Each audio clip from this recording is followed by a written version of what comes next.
Friends, welcome to Saanvi's kitchen. तर no onion garlic base gravy दाखवते. तर इथे मी 2 टोमॅटो घेतले होते, अर्धा बीट, 1 शिमला मिरची, अर्ध गाजर, अर्धा इंच आलं, 1 मिरची हिरवी आणि 10-12 काजू घेतलेले आहे. तर आपण हे सगळं बॉईल करूया.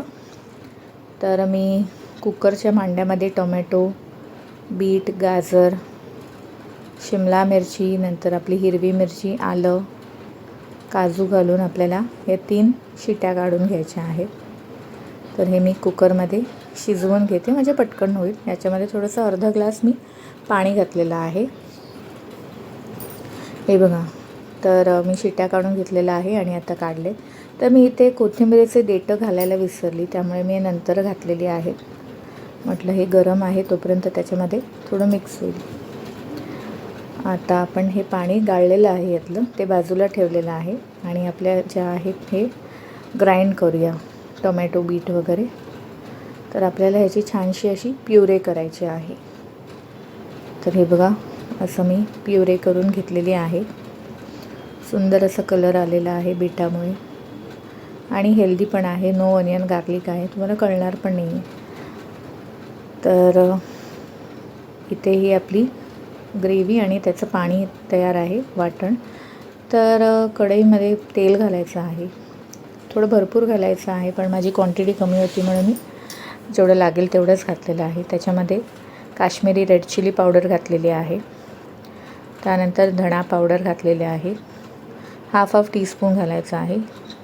नंतर पाव चमचा मी इथे जिरा पावडर घातलेली आहे आणि थोडी हळद घातलेली आहे. मग आपली ग्रेव्ही घालूया याच्यामध्ये आणि छानपैकी असं परतून घ्यायचं आहे. परतून झालं की आपल्याला ही शिजवायची आहे एक 10-15 मिनटं. तर आधी मसाले जे आहे व्यवस्थित मिक्स करून घेते मी.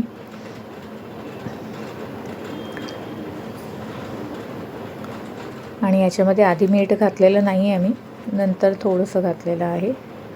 आणि हे जे पाणी आपण गाळलं होतं ते पण मी याच्यामध्ये घातलेलं आहे. आता व्यवस्थित मिक्स करून हे कवर करून आपल्याला 10 मिनटं शिजवायचं आहे. मध्ये मध्ये ओपन करून थोडं खाली तळ्याला लागू नये म्हणून आपल्याला परतायचं आहे. हे बघा, आता आपली ही बेस ग्रेव्ही तयार आहे. हे साईडून तेल सुटलं की आपली ग्रेव्ही ही तयार आहे.